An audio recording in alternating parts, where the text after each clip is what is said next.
कि लोकतंत्र तो 2014 में ही डेथ कर गया। आप सवाल करेंगे कि भाई अब तो बड़ा अजीबोगरीब आप बोल रहे हैं। बिल्कुल बिल्कुल।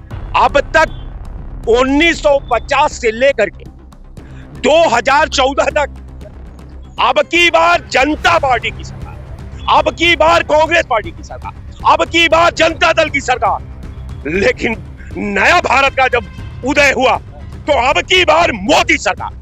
तो मोदी सरकार हो गए तो फिर लोकतंत्र खत्म हो गया। मोदी क्या है? मोदी सरकार जानते हो क्या है? मोदी सरकार विश्वास का दूसरा नाम है, उम्मीद का दूसरा नाम है। जब से मोदी की सरकार आई, लोगों के जो है आंखों में वो विश्वास दिखने हुआ। बबुआ का गठबंधन हुआ, ठीक है, लोकसभा चुनाव 2019 में। तब मायावती जी बीजेपी की दलाल नहीं थी। तब किसकी, अगर हम कहें तो क्या इंडिया गठबंधन, तब तो इंडिया गठबंधन नहीं था, वो यूपीए था। तो यूपीए की दलाल थी क्या?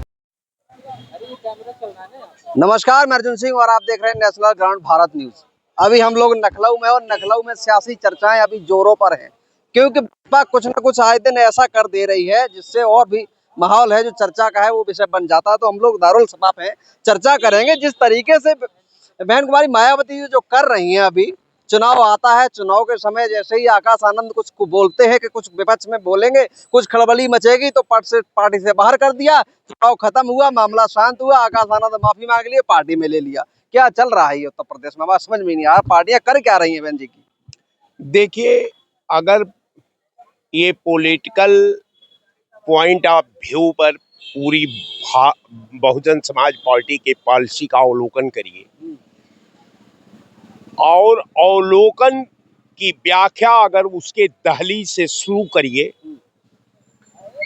तो लास्ट तक आते आते आप ये पाएंगे कि बहुजन समाज पार्टी विगत 12 साल में जो बहुजन के हित के लिए जो पार्टी बनी, बहुजन के आवाज में जो दलितों की बात की, जो दलितों के डेवलपमेंट पर, दलितों को वर्तमान संविधान की धारा में जोड़ने के नाम पर, दलितों के उत्थान विकास के नाम पर, मुझे लगता है कि बहुजन समाज पार्टी अपने अतीत को छोड़ दी है।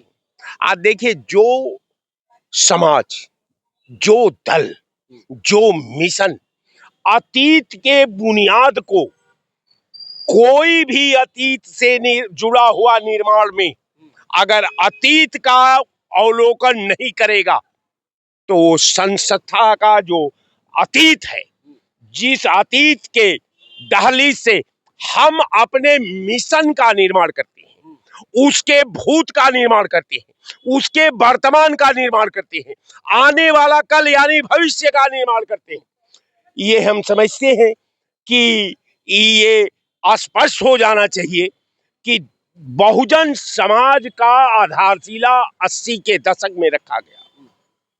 बहुजन समाज पार्टी के लोग, बहुजन समाज के लोग बहुजन की पॉलिसी को अपना मान करके बहुजन पार्टी के मिशन का आत्मसात किया, बहुजन के साथ जुड़ा, और जुड़ने के बाद जब बहुजन वर्तमान का निर्माण कर रही थी पार्टी का, अब वो वर्तमान का निर्माण करने में तमाम गलतियां की। पहला ये कि जो अतीत का मूल्यांकन नहीं किया। अगर अतीत को वर्तमान में अगर नसीहत लेकर के अगर अपने पॉलिसी का सृजन की होती तो हम समझते हैं कि आज आने वाला कल का भविष्य में आज पार्टी को ये दिन देखने को नहीं मिलता कि आज बहुजन समाज पार्टी में जो लोग वर्तमान संविधान में महिमा मंडन हुए, जो सरकार के रूप में पार्टी का लाभ लिए, आज वो बहुजन समाज पार्टी के मुख्य धारा से कट करके अलग थलग पड़ गए हैं, यानी बहुजन समाज को ही तिलांजलि दे दिए हैं। अब कहने का मेरा मतलब ये कि बहुजन समाज पार्टी पर कभी कभी जब हम पॉलिटिकल शतरंज के अगर सांचे में इसको लाते हैं, आज जब सांचे में बहुजन समाज पार्टी की दहलीज को व्याख्या के रूप में अवलोकन करते हैं तो मुझे लगता है कि जो मनसा बहुजन समाज पार्टी के नाम पर एक नया भारत की खोज कर रहा था। अब वो भारत की खोज क्या था? तो भारत की खोज दलितों का उत्थान था, दलितों की भागीदारी थी, दलितों को मुख्य धारा में जोड़ने की भूमिका पर प्रकाश डालता रहा। लेकिन हुआ क्या? हुआ वही कि सिर्फ एक कदम उठा था गलत राहे शौक में, शौक रूपी राह में एक कदम उठा था गलत राहे शौक में। अब मंजिल मुझे तमाम उम्र ढूंढती रही। आज जो मंजिल है बहुजन समाज पार्टी की, जो बहुजन समाज के लोगों की, अब वो इसमें होता क्या है कि बड़े बड़े शतरंज के माहिर, जो पॉलिटिकल शतरंज के ज्ञाता हैं, जो निरंतर गोटियों के माइनस और प्लस में नया भारत का खोज करते हैं, जैसे मोदी का भारत, जोगी जी का उत्तर प्रदेश, ऐसा खोज किए कि 90 से लेकर के 2024 में भारत ने अपनी अतीत को खो दिया, भारत ने अपने आभा को खो दिया, भारत ने अपने विकास को खो दिया, भारत ने किसानों के भविष्य के साथ खेल करके 750 लोगों की शहादत ले ली। ये नया भारत है साहब, ये नया भारत है, ये नई मोदी जी की पॉलिसी। आप लोग कहते हैं कि लोकतंत्र सही भारतीय जनता पार्टी कह रही थी कि लोकतंत्र तो 2014 में ही डेथ कर गया। अब आप सवाल करेंगे कि भाई अब तो बड़ा अजीबोगरीब आप बोल रहे हैं। बिल्कुल बिल्कुल। अब तक 1950 से लेकर के 2014 तक अब की बार जनता पार्टी की सरकार, अब की बार कांग्रेस पार्टी की सरकार, अब की बार जनता दल की सरकार। लेकिन नया भारत का जब उदय हुआ तो अब की बार मोदी सरकार। तो मोदी सरकार हो गए तो फिर लोकतंत्र खत्म हो गया। मोदी क्या है? मोदी सरकार दुनिया का, अगर पूरे हिस्ट्री का सार का आप अध्ययन करिए, अगर अंतरराष्ट्रीय हिस्ट्री का अगर आप अवलोकन करते हैं, तो जो मोदी की सरकार बनी वही लोकतंत्र का, मुझे लगा कि 2014 में ये जनता ने लोकतंत्र और संविधान को तिलांजलि देकर मोदी सरकार को स्थापित कर दिया। मैं नहीं कहता, हिस्ट्री का डाटा कहता है, मैं नहीं कहता ये आवाम का फैसला कहता है, मैं नहीं कहता वर्तमान संविधान का मताहत भावना बिलखती हुई बयां कर रही है कि 2014 में जब मोदी की सरकार बनी तो देश के विधा पर, देश के संविधान पर, देश के रक्षकों पर, देश के सिस्टम पर विराम लग गया। हुआ वही कि उम्रे दराज मांग कर लाया था 4 दिन, 2 आरज़ू में कट गए 2 इंतजार में। कितना बदनसीब है जफ्र दफन के लिए 2 गज जमीन मिली कुएं में। जय हिंद। राय साहब थे हमारे साथ मौजूद थे। जैसा कि अभी कहा इन्होंने कि जब 2014 में सरकार बनी बीजेपी की, तो बीजेपी की सरकार ना भारतीय जनता पार्टी की सरकार ना बन के बोल रहे हैं कि मोदी सरकार बन गई। अब मोदी जब सरकार बन गई तो मोदी राजा हो गए, प्रधानमंत्री तो रहे नहीं। देखिए, मोदी सरकार नाम मिला जो है उसको, वो मोदी सरकार जानते हो क्या है? मोदी सरकार विश्वास का दूसरा नाम है, उम्मीद का दूसरा नाम है। जब से मोदी की सरकार आई, लोगों के जो है आंखों में वो विश्वास दिखने लगा कि जो है हमारे भी सपने पूरे हो सकते हैं, हमारी भी समस्याओं का समाधान हो सकता है, हमारा भी सम्मान हो सकता है, हमारी भी सुरक्षा हो सकती है, हमारा भी विकास हो सकता है, और हमारे विकास के साथ देश का भी उत्थान हो सकता है, देश का विकास हो सकता है। ये परिवर्तन आया है मोदी सरकार में जो है। आज हर गरीब, जिसको कहते हैं कि 80 करोड़ लोगों को क्यों अनाज बांट रहे हो, वो 80 करोड़ लोग जो है उसी 5 किलो अनाज के लिए अपना दिन भर पसीना बहाते थे। तब जा करके उनको कहीं मिलता था, वो भी लोग सोचते थे कि हम दया कर रहे हैं दे करके। आज उनको जब अनाज मिल रहा है, उनको मकान मिल रहा है, उनको सिलेंडर मिल रहा है, तो उनके एक उम्मीद जगी कि हम अपने परिश्रम से जो है अपना विकास कर सकते हैं, हमको जो है न्याय मिला है जो है। आज 140 करोड़ में देश में जनता है, उसमें से 80 करोड़ राशन ले रहे हैं जी। क्या है तो ये देखिए ऐसा होता है, और भारत की इकोनॉमी इतनी बढ़ रही है, लेकिन उसमें 80 करोड़ आदमी आज भी उसी 5 किलो राशन पे मजबूर है। सुनिए, मजबूर नहीं है। देखिए, जब परिवार में जो है कमाने वाले कम होते हैं, ठीक है, और परिवार बड़ा होता है, तो उसको जहाँ से भी सहायता मिलती है, सरकार की तरफ से जो भी योजनाओं के माध्यम से सहायता मिलती है, उस सहायता को जब लेता है जो है, और जो है जो रोजमर्रा की जिंदगी की समस्याएं हैं जो है, उससे उसको धीरे धीरे करके उभार आता है उसमें जो है, तब वो प्रयास करता है कि हम भी अपना जो है कुछ योगदान देश के विकास में दें जो है, और जिससे हमारा देश आगे बढ़े। तो सुप्रीम कोर्ट ने नहीं लगा दिया, अभी फटकार लगाई है, पता है कि ये फ्री की रेवड़ियां बांटना बंद करो, रोजगार दो। ये रेवड़ी नहीं है। रेवड़ी किसको कहते हैं? रेवड़ी ये कहते हैं जब हम केवल आपके वोट के लिए जो है कोई चीज लाएं और बांटे जो है, आज 2500, कल 5000, कल 6000, 11000 ऐसे करें, इसको रेवड़ी कहते हैं। रेवड़ी ये नहीं है जो हमारी बेसिक नीड है, उस नीड को पूरा करने के लिए सरकार अपनी कोई योजना के माध्यम से पूरा करती है, तो वो रेवड़ी नहीं है जो है। ठीक है, राशन के सहारे कब तक? देखिए, राशन के सहारे तब तक जिंदा रहेगी जो है जब तक वो अपना उत्थान और देश का उत्थान नहीं कर देगी। धीरे धीरे जो है गरीबी रेखा से नीचे से उभर करके ऊपर आएगी जो है, धीरे धीरे देश के विकास में योगदान देगी, तब जो है उसका सपना पूरा होगा जो है।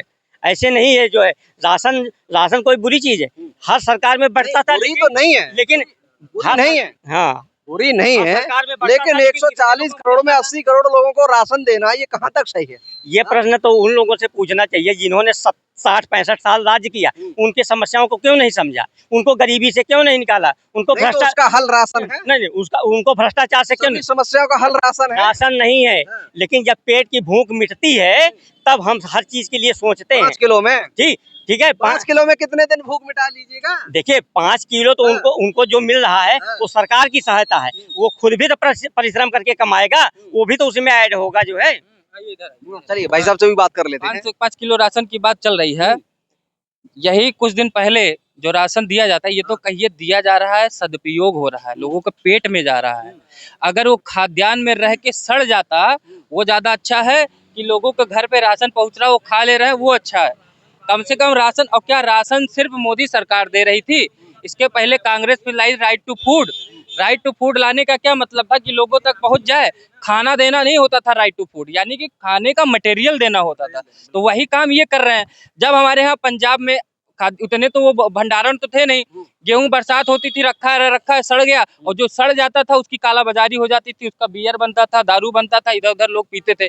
अब कम से कम वही चीजें लोगों के जो वास्तविकता में पात्र, बार बार 80 करोड़ कहा जा रहा है, तो अपने ही लोगों को देने में क्या बुराई है? 80 करोड़ जिनको दिक्कत हो रही है कि हमको भैया दिक्कत है, वो लेना बंद कर दें। सरकार ने ये भी तो ऑप्शन दिया है, जैसे जब गैस लेके आए तो कहे भैया जो पात्र हो वो सब्सिडी छोड़ दो, जो पात्र थे वो छोड़ दिए, जो जिनको सब्सिडी चाहिए थी उन्होंने नहीं छोड़ा, वो सब्सिडी गैस सिलेंडर पे ले रहे हैं। वैसे इस पे भी कहा गया भैया अगर आप पात्रता रखते हो, आप खाने में सक्षम हो, तो आप मत लीजिए। जो गरीब हैं, जिनको भाई हमें लग रहा है कि हमारे हाथ में है, हुनर है, हम करके खा रहे हैं, कमा ले रहे हैं, कुछ ना कुछ हो जा रहा है, जिनको वास्तविकता में नहीं मिल रहा है, उनको अगर उसकी सहायता मिल जा रही तो दिक्कत क्या है किसको भाई?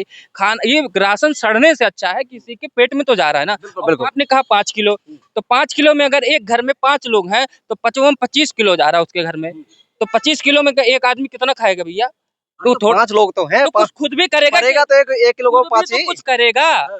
सरकार दे रही वृद्धा पेंशन योजना, लाडली योजना, अलग अलग आयुष्मान कार्ड बनवा दिया, बहुत लोगों को 5 लाख का इलाज हो रहा है, बहुत लोगों को नहीं बना, नाराज होंगे भाई कि नहीं बना कुछ लोग, लेकिन बहुत का बन गया। तो हर एक चीज सरकार कुछ दे रही है। अब आपको इतना करना है कि हाथ पैर डुला लो भैया, थोड़ा बहुत हाथ डुलाओगे आप, जब आप कुछ काम धंधा करोगे, यानी कि आप धरती पे आए हो अपंग होने के लिए आए हो क्या? कि घर में बैठे मोदी जी दे 20,000 रुपया महीना भी भेजते रहे, राशन भी भेजते। राजनीतिक चर्चा कर लेते हैं। अभी जैसे उठक पटक पड़ी है बसपा में, आकाश आनंद जी की, चुनाव आता है जैसे ही, वैसे ही उनको एकदम पार्टी से निष्कासित कर दिया जाता है कि आप पार्टी में परपक्ष नहीं है, या तमाम जो भी है वो लगा के उनको निकाल दिया जाता है। चुनाव खत्म होता है, फिर से पार्टी में वापसी हो जाती है। विपक्ष निशाना साधता है उसमें कि मायावती भाजपा की गोदी में बैठी हुई है या गोद में बैठ के खेल रही है। लेकिन उसी बसपा के साथ जब गठबंधन हो जाता है, आप ही पूछ लेंगे तो हम बताएंगे क्या? अब बता देते हैं।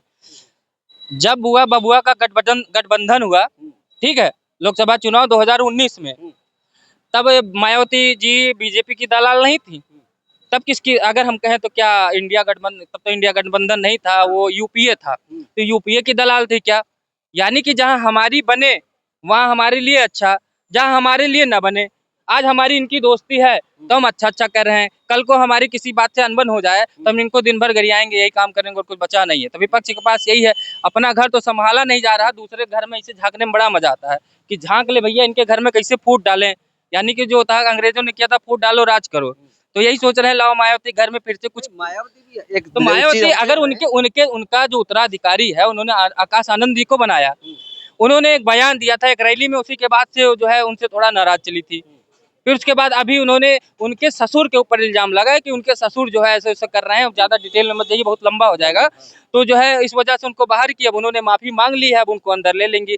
भाई यहाँ नेता तो जहाँ मंत्री पद का मलाई खाए रहते हैं, मुख्यमंत्री पद की मलाई खाए रहते हैं, जिंदगी भर उसी पार्टी का गुणगान करते हैं, लेकिन अगली बार अगर उस पार्टी से टिकट कट जाता है तो अगले पार्टी से टिकट मिल गया तो भाग के वहां चले जाते हैं, तो विचारधारा बदल लेते हैं। तो यहाँ उनको लेने और देने में क्या हो, तो वही विचारधारा है ना उनकी। आने वाला 27 का चुनाव में बसपा कैसा प्रदर्शन करेगी? अब बसपा ये तो जनता बताएगी, हम क्या बताते क्या प्रदर्शन। मेहनत करना हमारा उनका काम है, जो मेहनत करेगा, जैसे कहता कोई पढ़ता है लिखता है मेहनत करता है, सबको नौकरी मिलती या नहीं मिलती, जो ज्यादा अच्छे से पढ़ लेता है वो मिल जाती, जिसको नहीं मिलता, जो बीए जैसे कहते हैं ना, बीए बीएससी आजकल सब कुछ किए हैं, सब किए हैं लोग, लेकिन कहाँ से किए हैं ये भी पूछ लो। अपने आप से लिख के आए हैं कि पहले वही मुलायम सिंह यादव जी वाला जमाना था, तो बहुत लंबा हो जाएगा। अब तो मोदी सरकार है भैया, मोदी सरकार में जो टैलेंटेड बच्चे हैं नौकरी नहीं पा रहे हैं क्या?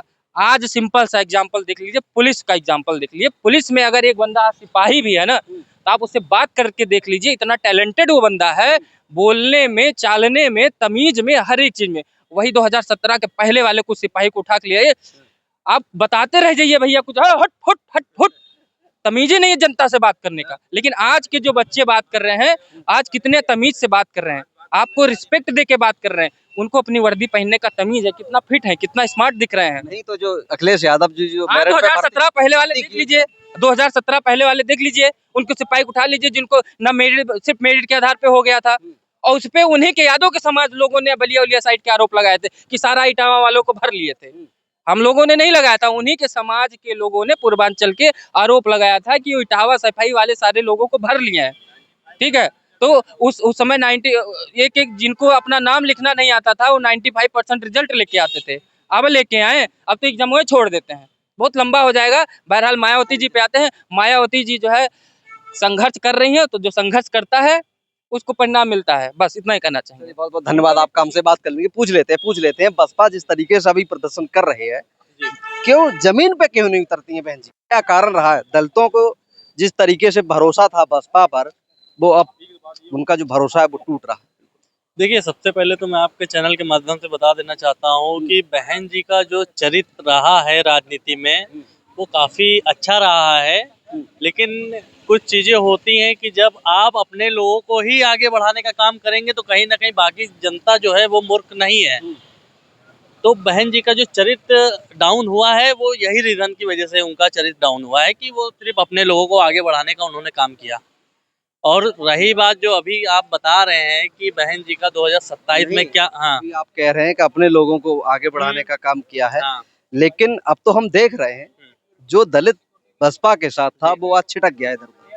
जब अपने लोगों को कम से कम अपने लोगों के लिए काम किए होते, हाँ, तो वो तो साथ रहते। तो उसमें रीजन, पहले चीज रीजन भी तो सुन लीजिए। जो कुछ लोगों में क्या होता है कि अभी जो आपके खास हैं, आपने उनको क्या किया, आपके 5 लोग हैं, बहुत आप बहन जी के खास हैं, तो आपके परिवार को पूरा लिस्ट में नाम आया, पूरा कर दिया कि हाँ कल से तुम लोग जाओ। तो और लोग जो नहीं उनके क्लोज में है, बाकी उनको आपने नहीं ध्यान दिया, जो आज छटक के भारतीय जनता पार्टी में आ गए हैं, तो वो भी कहीं ना कहीं आपसे नाराज होके ही आए ना।